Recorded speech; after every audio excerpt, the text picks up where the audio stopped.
Good evening, Bahamas. Coming up tonight on our news.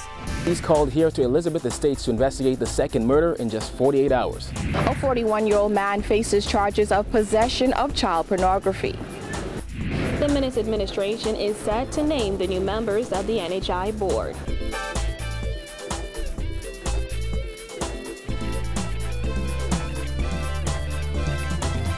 Our news is brought to you by Alive, the nation's newest and best LTE network. Good to be alive. Welcome to our news and thanks for joining us. I'm Vonique Tude. Topping news tonight, former Member of Parliament for St. Thomas More, Public Hospitals Authority Chairman and Senator Frank Smith spent the day being questioned by officers at the Central Detective Unit. According to his lawyer, former Minister of State for Legal Affairs Damian Gomez, he and his client were present at CDU from 10 this morning, as Smith faces several allegations related to governmental affairs. There's no allegation of bribery, and thus far, I have no concerns about his innocence. Last week, former Minister of Environment Kenred Dorsett faced charges of extortion, bribery, and misconduct in public office. Gomez added that he plans to take a look into what some have termed the political witch hunt once this is all done. According to Gomez, he is concerned that a political abuse of power is behind his client's questioning. We are concerned that political abuse of power is behind this. And we will deal with that at the appropriate time. Police tonight investigating the murder of a young man who was out on bail for another murder. The killing happened in eastern New Providence and is the latest in a spree of killings reported in recent days. Kyle Joaquin reports. Obviously a tough pill for this family to swallow as police are called here to the corner of Commonwealth Boulevard and Malaysia Way to investigate yet another murder in the capital.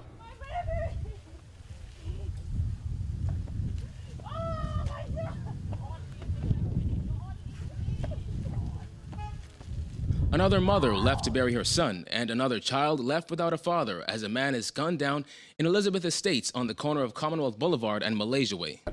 Sometime around 10 a.m., the deceased was walking in this area when a white Honda Stream pulled up. A lone gunman emerged and opened fire on the deceased. The victim, 23-year-old Karan Kali, collapsed and died under a champagne-colored truck just across the street from his white Honda. When our news team arrived on scene, Kali's bullet-riddled body, dressed in light blue jeans and a blood-stained white tee, was seen under the right side of the truck, just under a palm tree. According to police, Kali lived in the area. Police say they have reason to believe this was an act of retaliation.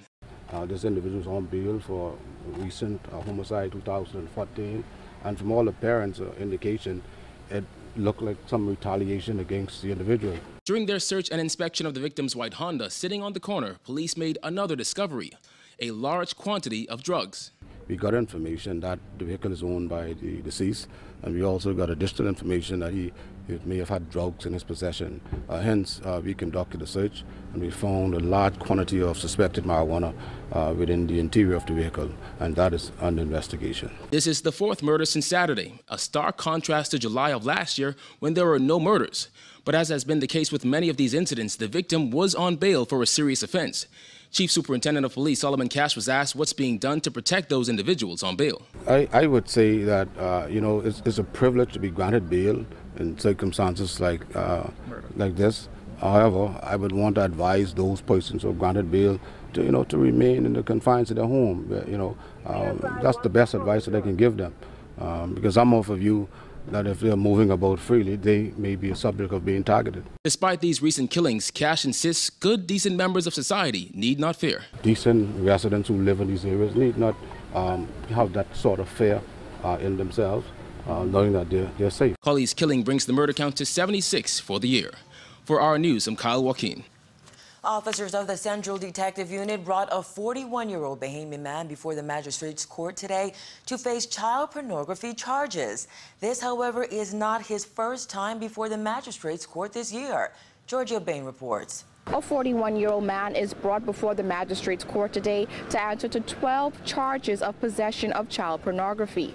Those charges range from the possession of explicit images and videos. 41-year-old Sharon Burrows of Pinewood Gardens appeared before Chief Magistrate Joyanne Ferguson Pratt in Court Number 9 today.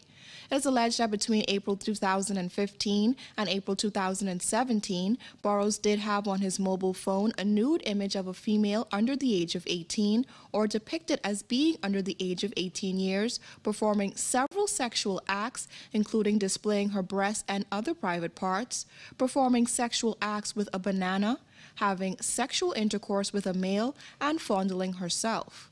In April of this year, Burrows appeared before Ferguson Pratt, charged with unlawful sexual intercourse. Prosecutors alleged that Burrows blackmailed his victims, ages 13 and 15, into having sex with him by threatening to expose naked images of them.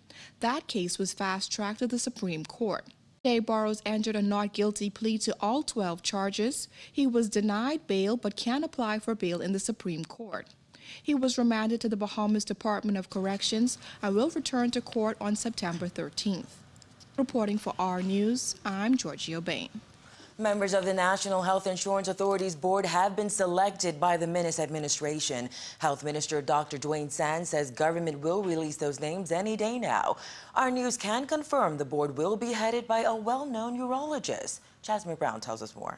The health minister made the comments on the sidelines of the Chamber of Commerce's Meet the Ministers event, as he insisted that new board will be named any day now. I believe that there's an exciting group of Bahamians that's going to be guiding this ship. While Sands would not reveal the names of those board members, our News understands that urologist Dr. Robin Roberts has been chosen as chairman. Sands would only say those board members have been nominated and are undergoing the final round of vetting. It is a very, very important process to vet and to double check, to triple check that everybody who is assigned to serve is a fit and proper person to serve. And so if it means that they now have to do another background check, that they're waiting for a report or a response from an individual or a group of individuals, that they're checking addresses and spellings and so on and so forth, that's where we are right now. Sands' comments came on the heels of a press statement by the Bahamas Insurance Association, which raised questions about the legality of NHI. Despite the absence of the board, around 25,000 people have been enrolled in NHI, a process that started weeks before the May 10th general election. Sands did not directly respond to the BIA's concerns, but he did say it is disappointing that the board was not established under the previous Christie administration, considering it's a vital part of a properly functioning NHI program. Until they're impaneled, then we cannot hire a managing director or any staff. And quite frankly, we're not authorized by law to pay benefits. As for when the Minnis administration will reveal that new board, the Secretary of the Cabinet, the Cabinet Office, and the Office of the Prime Minister has the ultimate and final responsibility for releasing that information to the public. Reporting for R News, I'm Jasmine Brown. An event that was expected to be a huge economic boost for the country turned out to be a flop. As the first Commonwealth Youth Games hosted by the Bahamas kicked off yesterday, photos of empty bleachers and spotty crowds were circulated online. However, that didn't stop the show. Prime Minister Dr. Hubert Minnis last night opened the games, welcoming 1,300 athletes from Commonwealth nations around the world. Visitors and fellow Bahamians, what a delightful sight this is. As I look across the Thomas Robinson Stadium, I can feel the exuberance of the athletes and the many thousands of spectators who will enjoy the thrill of competition. Earlier in the day, the Bahamas competed in beach volleyball and judo, the first of 9 sporting disciplines to be contested over the course of the week. The Bahamas took home 2 medals yesterday. You are here because of the sacrifices you have made and because of your determination and discipline.